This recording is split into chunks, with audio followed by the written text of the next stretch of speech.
آسمان، پیغام number 31۔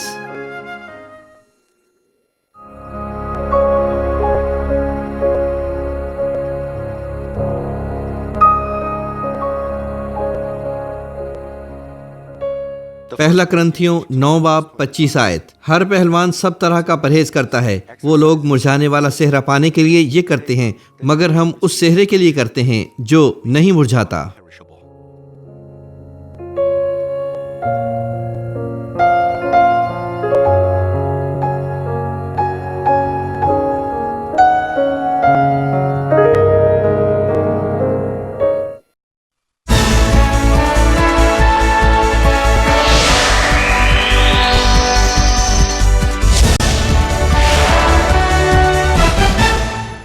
مانمن central church بہت سی مقامی اور ہزاروں بین الاقوامی کلیسیاؤں پر مشتمل ہے جو دنیا کے بیشتر ممالک جیسے کہ کینیا، امریکہ، کینیڈا، جاپان، فرانس، انڈیا، فلپینز اور ہنڈوراس میں واقع ہیں۔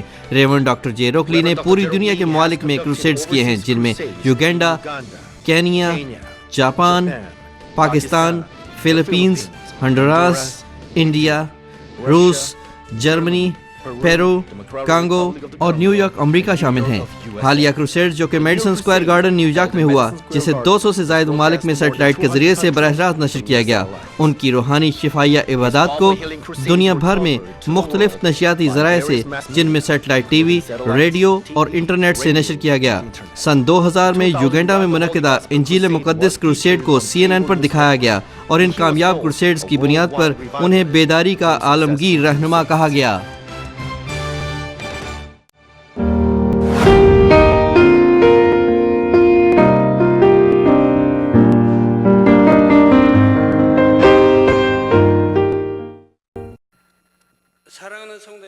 مسیح میں عزیز بھائی اور بہنوں اور ٹی وی کے ناظرین، یہ آسمان کے لیکچر سیریز کا 31واں اجلاس ہے۔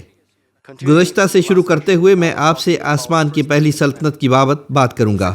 ایمان کا دوسرا درجہ جو آسمان کی پہلی سلطنت حاصل کرنے کے لیے ہوتا ہے، آپ محسوس کرتے ہیں کہ یہ آپ کی مسیحی زندگی کا مشکل ترین وقت ہے، لیکن اگر آپ پکا فیصلہ کر لیں تو آپ بہت جلد اس مرحلے سے گزر سکتے ہیں، کیونکہ اگر آپ صرف عملاً گناہ کرنا چھوڑ دیں تو آپ ایمان کے تیسرے درجے پر چلے جاتے ہیں۔ خصوصاً آپ سبت کو نہ توڑیں اور پوری ادائیگی دیں، لیکن آپ جھوٹ بولنا، چوری کرنا، بدگوئی کرنا، لعنت کرنا اور دوسروں کو مارنا بھی چھوڑیں۔ کیا اگر آپ اپنے ذہن کو یہ نہ کرنے کے لیے تیار کر لیں تو یہ آسان نہیں؟ اگر آپ اپنے ذہن کو اس پر عمل کرنے کے لیے تیار کر لیں تو پھر آپ ایمان کے پہلے اور دوسرے درجے سے گزر کر تیسرے میں داخل ہو سکتے ہیں۔ زیادہ وقت نہیں لگے گا۔ یعنی اگر آپ اپنے جسم کے وہ کام نہ کریں جو ظاہری طور پر نظر آتے ہیں تو آپ آسمان کی پہلی سلطنت سے گزر کر دوسری سلطنت کی توقع کر سکتے ہیں۔ لیکن اگر آپ پھر بھی وہی جسمانی چیزیں رکھیں جو جسمانی کاموں کے باہر آنے کا سبب بنتی ہیں تو آپ حالات کے مطابق پھر گناہ کر سکتے ہیں۔ اگر آپ ایمان کے تیسرے درجے میں داخل ہو بھی گئے ہوں اور آپ ایمان کی چٹان پر اچھا قدم جما لیا ہو، مگر درجہ کی ابتدا میں جب آپ فضل کھو بیٹھتے ہیں، دعا کرنا بند کر دیتے ہیں اور دنیا کی طرف دیکھتے ہیں تو واپس ایمان کے پہلے اور دوسرے درجے پر گر سکتے ہیں۔ اس لیے ضروری ہے کہ آپ گرم جوشی سے آسمان کی جانب پیش قدمی کریں۔ مثال کے طور پر جب آپ کوئی چیز ابال رہے ہوں، اگر آپ برتن کو کناروں تک بھر دیں اور اسے ابلنے پر رکھ دیں تو یہ باہر بہہ جائے گا۔ پانی کا بھی یہی حال ہے، جب پانی برتن سے بھرا ہوا ہو اور پانی ابل جائے تو وہ باہر بہہ جائے گا، لیکن برتن کے اندر کھانے کی جتنی مقدار کم ہوگی اتنے اس کے باہر بہنے کے امکانات کم ہوں گے۔ جب برتن کے اندر پانی کم ہوگا تو جب یہ ابلے گا تو باہر نہیں بہے گا۔ ایمان کے دوسرے اور تیسرے درجے میں فرق اس سے ملتا جلتا ہے۔ جب آپ کو ایسی صورتحال کا سامنا ہو جو آپ کے ذہن میں خلل ڈال سکتی ہے، تو اگر آپ کے برتن میں زیادہ کھانا ہوگا، یعنی اگر آپ کے دل میں زیادہ جھوٹ ہوگا تو یہ آسانی سے باہر نکل آئے گا۔ جب ایک دل میں بہت زیادہ بدی ہو تو منہ کے راستے باہر برے الفاظ آ سکتے ہیں، بدی باہر آئے گی اور غصیلا پن بھی باہر آئے گا۔ یعنی آپ اپنے غصے، شکایات اور ناراضگی کو نہیں دبا سکتے اور نہ قابو کر سکتے ہیں اور یہ باہر نظر آنے لگے گی۔ اگر آپ کے برتن میں شوربہ کم ہوگا تو اگر آپ اس کو پورا ابال دیں تو یہ باہر نہیں آئے گا۔ اسی طرح اگر آپ کے دل کے اندر بطالت کی مقدار کم ہو تو اگرچہ آپ کا دل کسی خلل سے ابل پڑے، آپ اسے الفاظ یا اعمال سے ظاہر نہیں کریں گے۔ اس لیے ایمان کے دوسرے درجے پر بھی جب آپ ظاہری طور پر نظر آنے والے جسمانی کاموں سے الگ ہوتے ہیں، اگر آپ اسی وقت اپنے دل کی بطالتوں کو بھی نکال دیں تو آپ کا ایمان بہت جلد بڑھ سکتا ہے۔ لیکن جو کچھ آپ کو یاد رکھنا چاہیے وہ یہ ہے کہ اپنے اندر کی بطالتوں کو قابو رکھنا اور ظاہر نہ ہونے دینا سے ہمیشہ یہ مراد نہیں کہ آپ ایمان کے تیسرے درجے پر ہیں۔ جب آپ کے اندر بطالتوں کی اتنی کم مقدار ہو جو کسی بھی صورت میں باہر نہ آئے تو کہا جا سکتا ہے کہ آپ ایمان کے تیسرے درجے پر ہیں۔ یہ اس لیے کہ شاید آپ کے اندر بہت اقسام کی بطالتیں ہوں، مگر آپ کے اخلاقیات، روشوں اور تعلیم سے آپ ان پر قابو پانے اور ظاہر نہ کرنے کے قابل ہو سکتے ہیں۔ اگر معاملہ یہ ہے تو پھر آپ ایمان کے دوسرے درجے میں ہی رہیں گے۔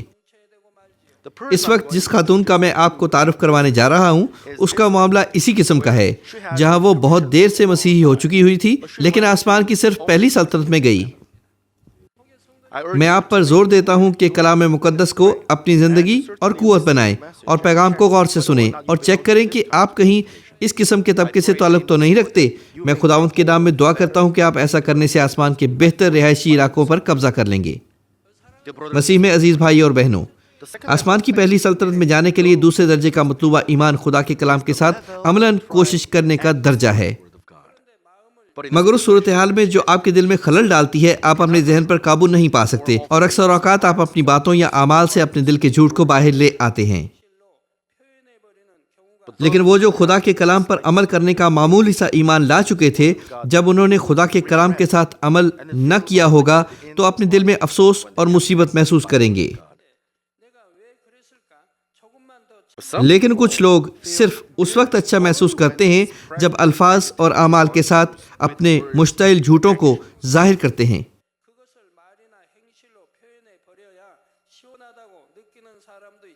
وہ غصے والے لوگ کہتے ہیں کہ جب وہ طیش میں پھٹ پڑتے ہیں تو اچھا محسوس کرتے ہیں۔ ایسے لوگ ہیں جو دوسروں کے برے نام لے کر اچھا محسوس کرتے ہیں۔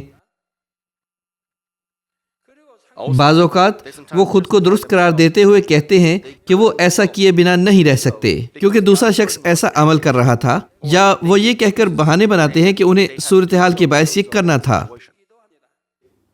اسی طرح جو لوگ بہانے پیش کرتے اور اپنے دل کے اندر کی خامیوں اور برائیوں کو چھپاتے ہیں، وہ روح میں بڑھنے کا تھوڑا سا امکان رکھتے ہیں۔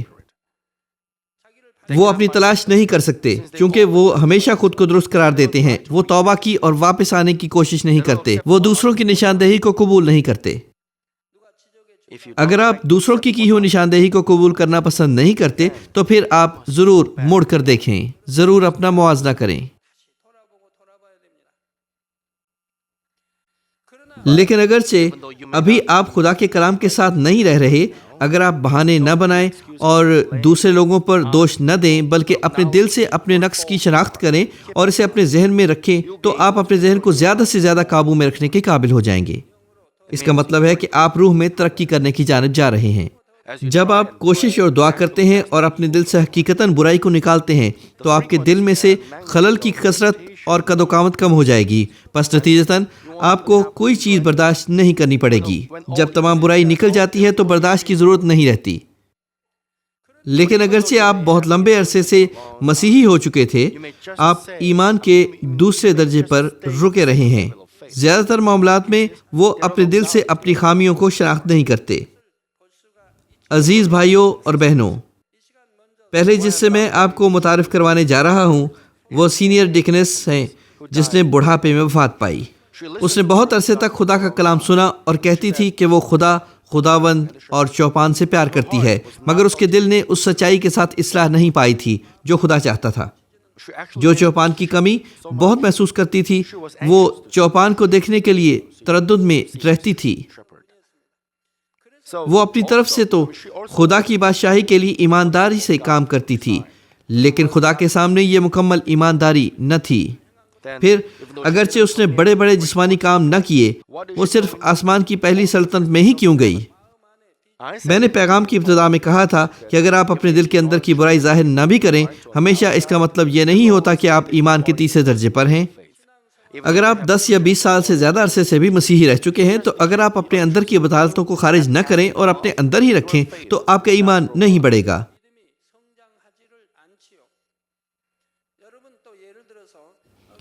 ایسے والدین ہوتے ہیں جن پر بچوں کی جانب سے چرچ آنے کے لیے زور دیا جاتا ہے، اگرچہ وہ 1، 2، 3 یا 5 سال تک چرچ آتے رہیں، ان کا ایمان نہیں بڑھتا۔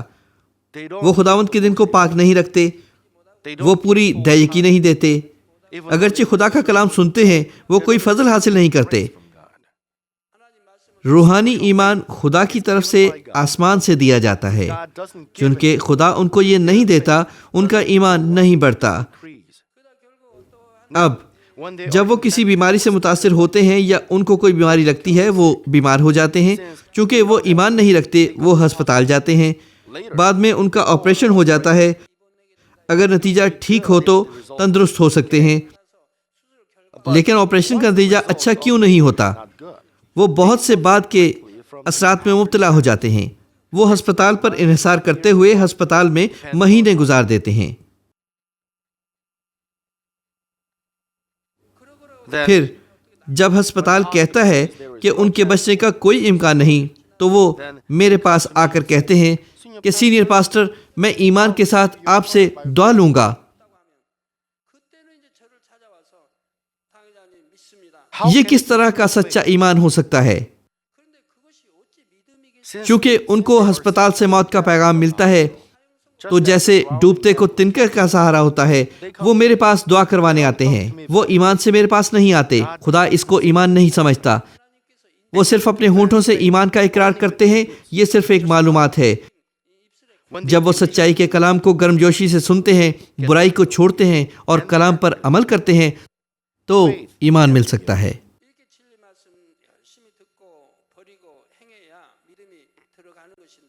چونکہ وہ یہ نہیں کرتے، اس لیے ایمان حاصل نہیں کر سکتے۔ جب ان کو کسی مسئلے کا سامنا ہوتا ہے تو وہ اسے حل نہیں کر سکتے۔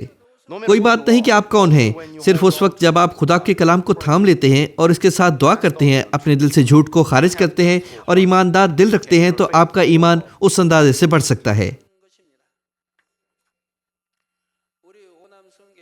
5th مینز مشن میں کیا وہ ڈکن کانگ ہے؟ ہاں؟ کیا اس کے دماغ کی نس پھٹ گئی تھی؟ وہ نیچے گر گیا اور اسے فالج ہو گیا۔ اس کے بچنے کے کوئی امکانات نہیں تھے۔ یہ وقت بالکل اس کے جنازے کی تیاری کا تھا، لیکن اس کا خاندان، اس کی بیوی اور اس کی 2 بیٹیاں پوری طرح خدا پر توکل رکھتے تھے۔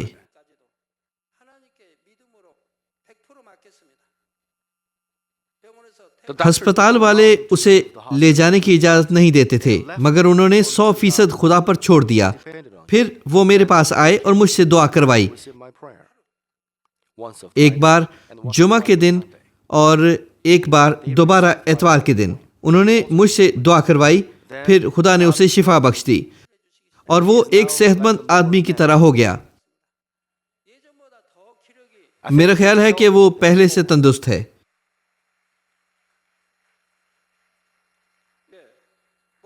اس کی آواز طاقتور ہے اور وہ پہلے سے بہتر ہے۔ اسی طرح اگرچہ ہر کسی نے چھوڑ دیا، جب ہسپتال نے بھی جواب دے دیا، جب کوئی امکان بھی نظر نہیں آتا تھا، جب انہوں نے پوری طرح خدا پر توکل کیا، خدا نے اسے چھوا اور اسے تندرست کر دیا۔ جب آپ ایک ایمانی زندگی گزارتے ہیں تو آپ ضرور اپنے دل کا خط نہ کریں اور اپنے دل میں روحانی ایمان رکھیں۔ شاید آپ ایمان کے متعلق جانتے ہوں، لیکن یہ وہ نہیں ہے۔ جب آپ اعتقاد کرنے کے لیے روحانی ایمان رکھیں گے تو اعمال پیچھے چلے آئیں گے۔ آپ خدا پر یہ اقرار کرتے ہوئے توکل کریں گے کہ اگر میں مرا تو مرا، پھر خدا آپ کا خیال رکھتا ہے۔ آپ ضرور یہ جان لیں کہ آپ جب یہ دنیا آپ کی مدد نہیں کر سکتی اور تب آپ خدا کے پاس آتے ہیں تو یہ ایمان نہیں ہوتا۔ یہاں بہت سے لوگ ہیں جنہوں نے اس طرح دوبارہ زندگی پائی ہے۔ چنان سے بھی ایک پاسٹر، میرا مطلب ہے چنان، پاسٹر کو ہسپتال نے کہا کہ اگر وہ ہسپتال سے چلا گیا تو مر جائے گا. اس کی بیوی نے کہا کہ اگر کچھ غلط ہوگا تو میں اس کی ذمہ داری لوں گی. پھر وہ میرے پاس آ گئے اور جب اس نے مجھ سے دعا کروائی وہ اسی وقت زندگی میں آ گیا. پاسٹر لازرس لی کا کیا حال تھا؟ اسی طرح کے بہت سے لوگ ہیں. اگرچہ انہیں کہا گیا تھا کہ اگر وہ ہسپتال سے چلے گئے تو مر جائیں گے، جب ان کے خاندان نے ایمان سے خدا پر توکل کیا تو وہ دوبارہ زندگی میں آ گئے اور تندرست ہو گئے.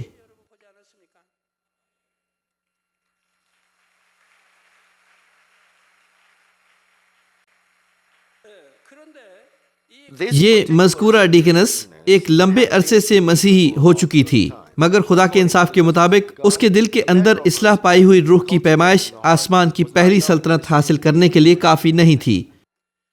لیکن خدا کی محبت کے ساتھ وہ آسمان کی بادشاہی میں جا سکتی.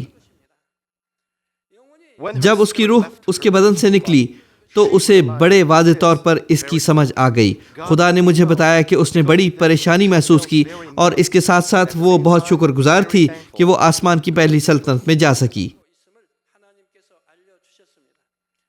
مسیح میں عزیز بھائی اور بہنوں، میں نہیں کہہ رہا کہ یہ معاملہ صرف اسی ڈیکنس کے ساتھ تھا، بلکہ بہت سے پرانے بزرگ لوگ بھی اپنے اندر بطالت رکھتے ہیں جسے چھوڑنے میں ان کو مشکل ہوئی تھی.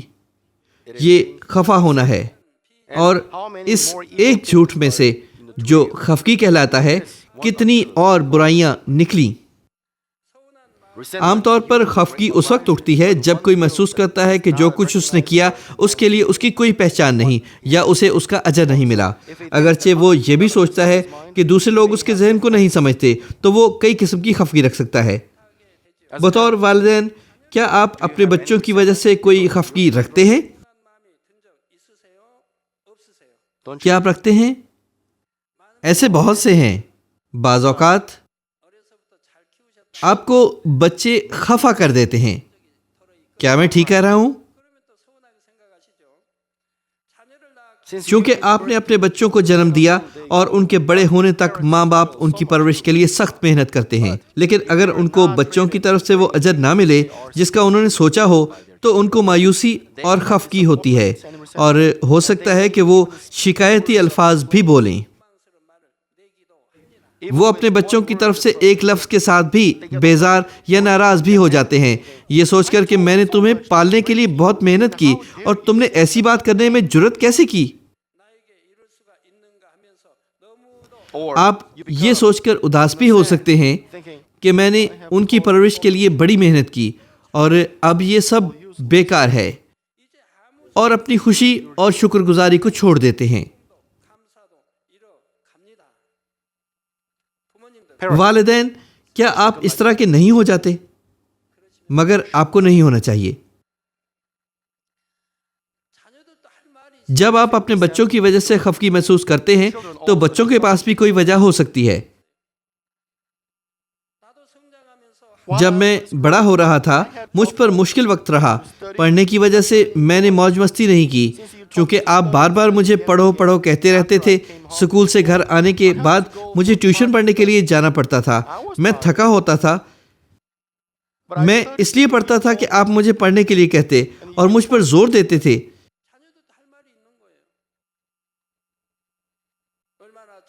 کتنے طلبہ اور جوان لوگوں نے خودکشی کی. آپ ایک دوسرے کو ضرور اچھی طرح سمجھیں.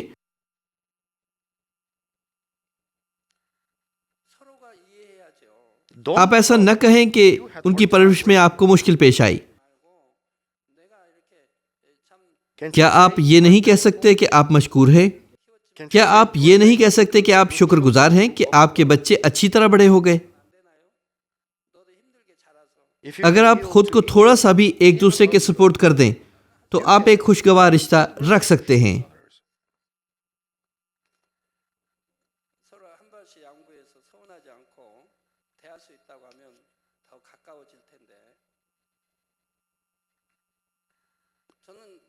میں ہرگز اپنے بچوں کے خلاف خفگی نہیں رکھتا.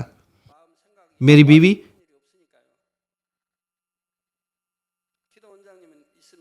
کیا آپ کبھی خفا ہوئیں؟ نہیں؟ دیکھیے وہ خفا نہیں ہوئی. اس نے کبھی نہیں کہا کہ تم میرے ساتھ ایسا کیوں کر رہے ہو، میرے پاس تمہاری پرورش کے لیے کافی کچھ تھا۔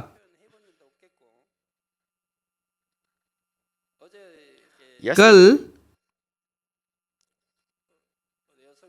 ایک سینئر ڈیکنس نے مجھے ایک کہانی سنائی۔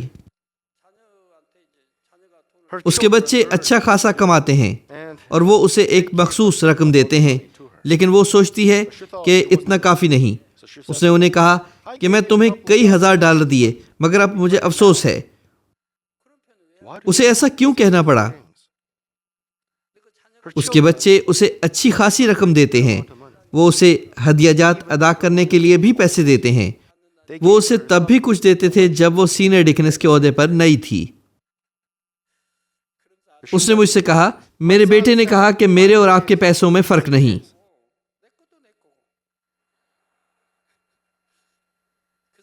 چنانچہ میں نے اس سے کہا، یہ ٹھیک ہے، چونکہ آپ ایک سینئر ڈیکنس ہیں، آپ نے اسے کیوں نہ کہا کہ تم ٹھیک کہتے ہو، جو کچھ تمہارا ہے وہ میرا ہی ہے، اور جو تمہارا ہے وہ بھی میرا ہی ہے، لہذا مجھے اور دو۔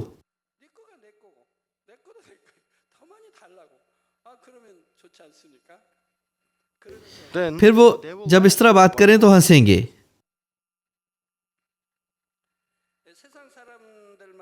یہ صرف بے ایمانوں کی بات ہی نہیں، ایمانداروں میں بھی ایسے لوگ ہیں جو اپنے دل کو اپنے بچوں کی طرف سے خود ساختہ خفگی سے تکلیف دیتے ہیں۔ یہ صرف والدین اور بچوں کے درمیان ہی نہیں ہوتا، سینئر اور جونیئر مذہبی رہنماؤں میں بھی ایسا ہوتا ہے۔ ایسی خفگی ہو سکتی ہے جو جھگڑوں تک لے جاتی ہے۔ جب ماتحت اپنے آفیسر کی اچھی طرح خدمت نہ کریں تو ہو سکتا ہے کہ سینئر بیزار ہو جائے، اور جب سینئر اپنے ماتحتوں کو نہ پہچانے تو ماتحت اس کے متعلق خفگی رکھ سکتے ہیں۔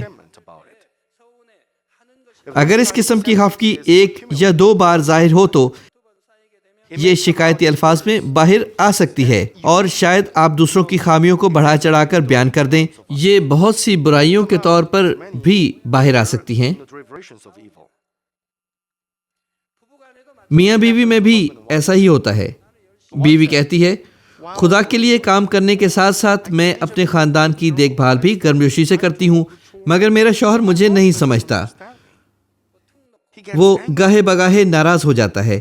میں سخت کام کر رہی ہوں، مگر میرا شوہر سوچتا ہے کہ بس وہی خاندان کے لیے سخت محنت کر رہا ہے۔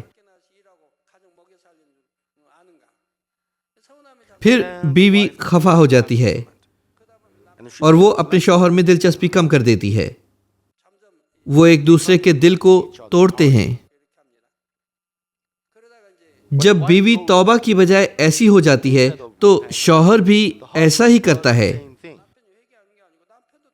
وہ برے احساسات سے بھر جاتا ہے اور اپنی بیوی کے خلاف شکایات کرتا ہے۔ وہ چاہتا ہے کہ اس کی بیوی اس کی اچھی خدمت کرے، وہ بھی خفا ہو جاتا ہے۔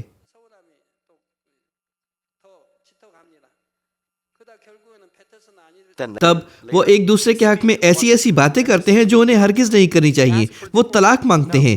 اب ان میں طلاق ہو جاتی ہے، مگر پھر بیوی کو اس پر افسوس ہوتا ہے کہ اگر اس وقت میں صرف سچائی کو جان لیتی تو ایسا نہ ہوتا جیسا اب ہوا۔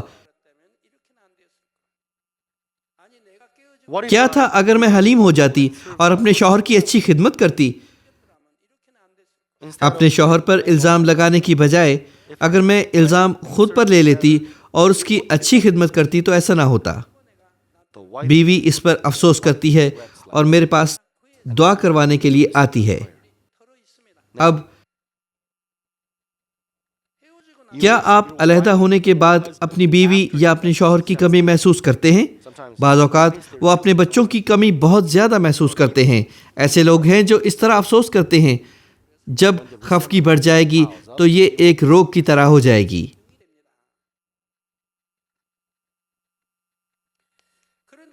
اب اسی قسم کا ایک معاملہ دیکھیے۔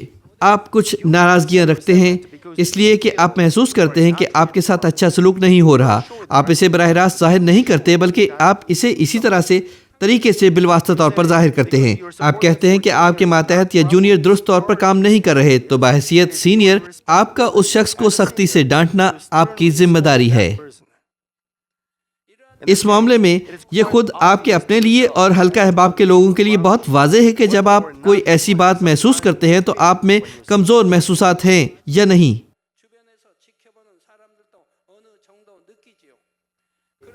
لیکن جب آپ بہت سخت کمزور احساسات اور لایا عمل رکھتے ہیں تو ہو سکتا ہے کہ آپ خود سے کہیں کہ میں صرف یہ نہیں کر رہا کہ میں خدمت کروانا چاہتا ہوں بلکہ یہ دوسرے شخص کے فائدے کے لیے ہے. لیکن برائے مہربانی یاد رکھیے کہ اسی طرح متی 12 باب 35 آیت میں کہا گیا ہے اچھا آدمی اچھے خزانے سے اچھی چیزیں نکالتا ہے اور برا آدمی برے خزانے سے بری چیزیں نکالتا ہے. اگر آپ اچھے ہیں تو آپ برے الفاظ نہیں بولیں گے, آپ دوسروں کے برے نام نہیں لیں گے اور آپ غصہ نہیں کریں گے. کبھی کبھار آپ کو غصہ آ جاتا ہے. خداوند نے کپڑے کا ایک کوڑا بنایا اور میزوں کے گرد گھوما. چونکہ لوگوں نے خدا باپ کے گھر کی بے حرمتی کی, خداوند یہ برداشت نہ کر سکا. اگر خداوند غصہ کرنے میں سستی دکھاتا یا اس سے چشم پوشی کرتا تو وہ خدا کو عوامی طور پر تذلیل میں رکھ دیتے اور اس کی حقارت کرتے. اس معاملے کے علاوہ ہمارے خداوند جیسا حلیم آدمی کہاں ہے؟ وہ اپنی شیخی نہیں مارتا تھا اور وہ جھگڑا نہیں کرتا تھا. کوئی بات نہیں, وہ کتنی سخت کوشش کرتے ہیں, شریر لوگوں کے دل سے شرارت نکل ہی آتی ہے.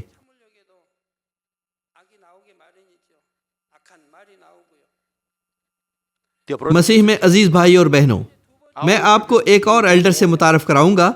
وہ صرف اپنی ناراضگی کی وجہ سے نااہل تھا مگر پھر بھی آسمان کی پہلی سلطنت میں چلا ہی گیا. دراصل اسے فردوس میں ہی رکنا تھا مگر وہ آسمان کی پہلی سلطنت تک چلا ہی گیا. سینئر ڈیکنس جس کا میں نے ابھی ذکر کیا, وہ بھی اپنے بچوں کے خلاف بہت ناراضگی رکھتی تھی. وہ کہتی تھی کہ اس کے بچے اس کی اچھی طرح خدمت نہیں کرتے. وہ بہت خفا رہتی تھی. برائے مہربانی بچوں, برائے مہربانی اپنے ماں باپ کو ناراض نہ کیا کرو. جب کبھی ممکن ہو, جب وہ بزرگ ہو جائیں, ان کو سمجھنے کی کوشش کیا کرو. آپ ان کو سمجھ سکتے ہیں, وہ اپنی یادداشت کھو رہے ہوتے ہیں, اور اس طرح آپ ضرور سمجھیں کہ آپ اپنے والدین کو خفا کریں اور ان کو ایسا بنائیں کہ وہ بہتر آسمانی مقام میں جانے والے نہ رہیں, تو کیا آپ کو اس کا افسوس نہیں ہوگا؟ چنانچہ برائے مہربانی اپنے والدین کو خفا ہونے والے نہ بنائیں.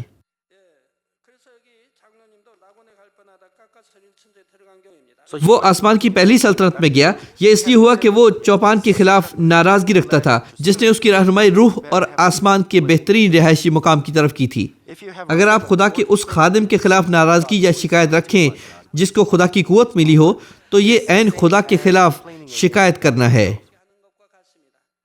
خروج 16 باب 8 آیت کہتی ہے, اور موسیٰ نے یہ بھی کہا کہ شام کو خداوند تم کو کھانے کو گوشت اور صبح کو روٹی پیٹ بھر کے دے گا, کیونکہ تم جو خداوند پر بڑبڑاتے ہو اسے وہ سنتا ہے. اور ہماری کیا حقیقت ہے, تمہارا بڑبڑانا ہم پر نہیں بلکہ خداوند پر ہے.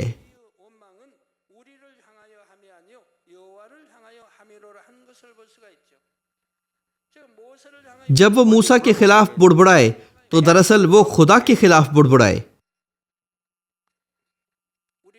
جب یہ کہتی ہے کہ ہم کیا ہیں, تو اس سے مراد موسیٰ, ہارون اور یشوع ہیں. کیوں؟ چونکہ خدا ان کے ساتھ ہے. خدا کی قدرت ان کے وسیلے ظاہر ہوتی ہے. چونکہ خدا ان سے پیار کرتا ہے, خدا کی قدرت ظاہر ہوتی ہے. اگر وہ اس خادم کے خلاف بڑبڑائیں جس کی تصدیق ہو کہ خدا اس کے ساتھ ہے, تو یہ بالکل خدا کے خلاف بڑبڑانا ہے.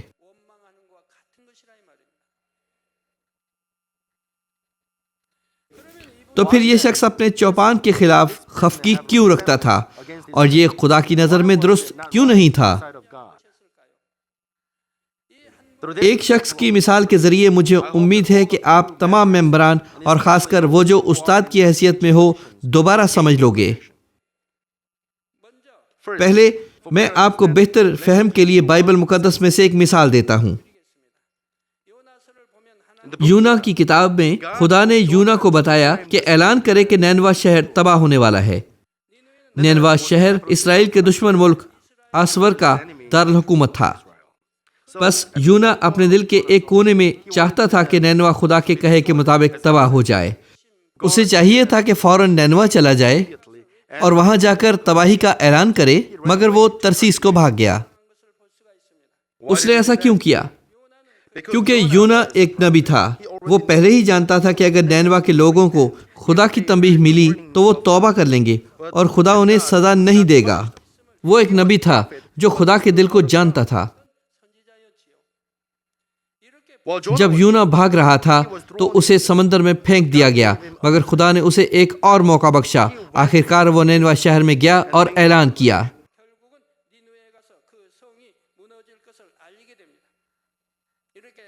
خدا کے اس کو معاف کرنے کی وجہ یہ تھی کہ یونا نے مچھلی کے پیٹ میں رہ کر روزہ رکھا اور دعا کی۔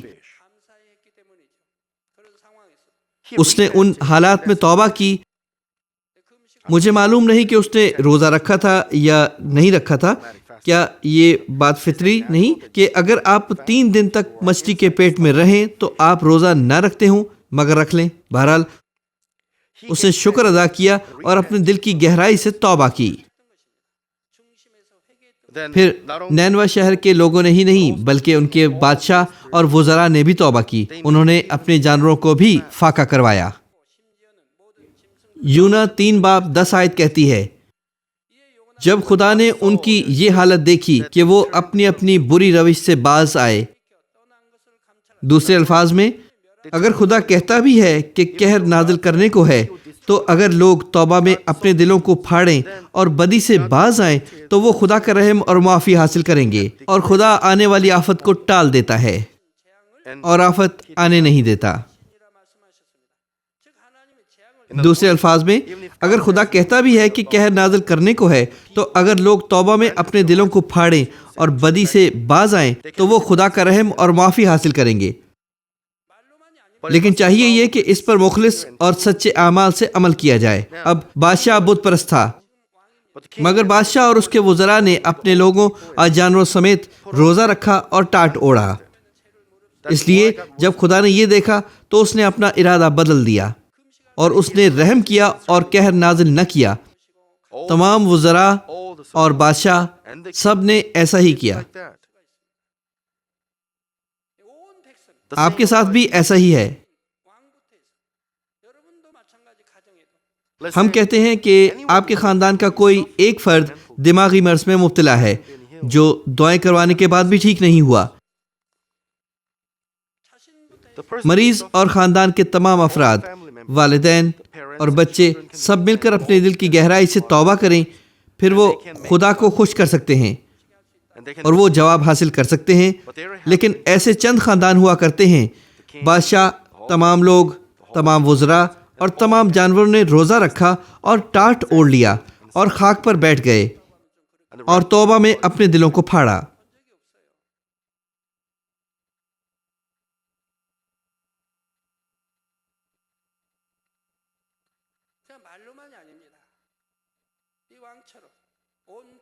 جب وہ اپنی بدی سے باز آئے تو خدا نے ان کو معاف کر دیا۔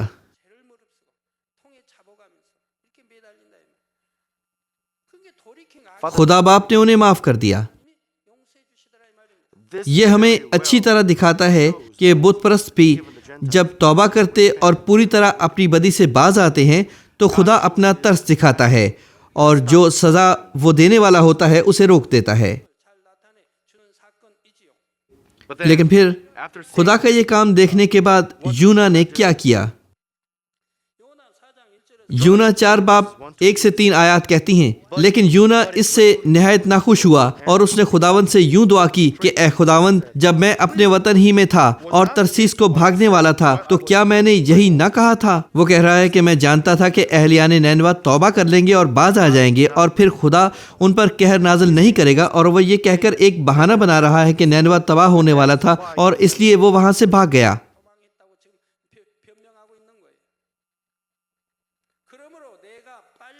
اس لیے اس بات کا علم ہونے کی وجہ سے میں ترسیس کو بھاگ گیا۔